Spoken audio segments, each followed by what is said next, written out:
Good morning, students. Children, in chapter 10, till now we have studied biotic components like producers, consumers, decomposers. Today we will study interaction among biotic components. Like animals depend on plants for food, oxygen, and shelter. And some other things we human get from plants are like medicine, spices, wood, timber, rubber, cotton, and jute. Plants depend on animals for pollination. I explained this in previous chapter, and dispersal of seeds. These help plants in reproduction.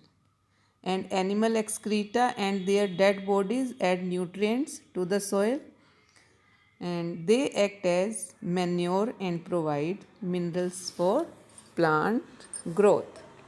Now, children, abiotic components and their interactions with biotic components.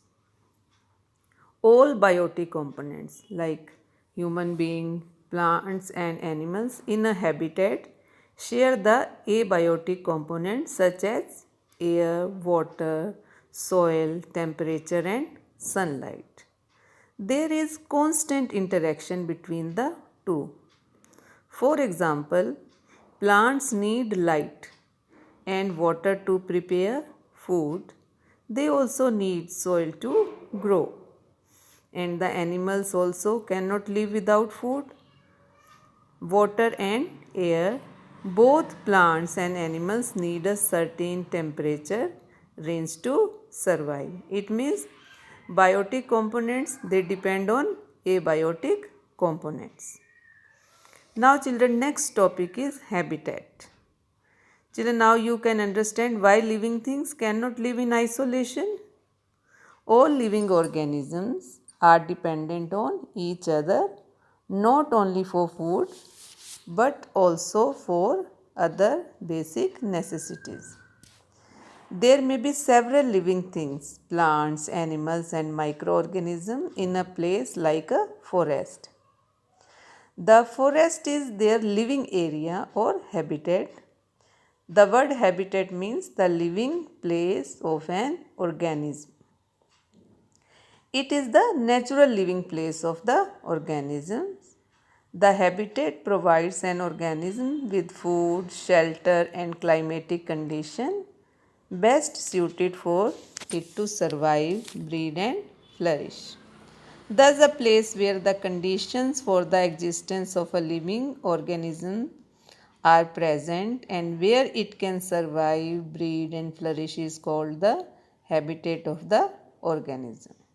Children, for example, the habitat of the camel and the cactus plant is the dry sandy desert, and that of an earthworm is moist soil, and for a frog it is a pond or a lake, and that of a tiger is the forest. So what is the habitat of a fish? So you can see water. A habitat consists of both biotic and abiotic environment. Both these are essential for the survival of an organism. Some of the components that must be present in the habitat of a tiger are like, now you know tiger, where tiger lives and where it lives. It needs animals that the tiger can hunt and feed upon. तो वो animal चाहिए जिनको tiger खाएगा. And plants in the form of shady trees where it can rest, and shrubs where it can hide and wait for its prey, and sufficient rainfall and suitable temperature for the tiger and other animals and plants to survive.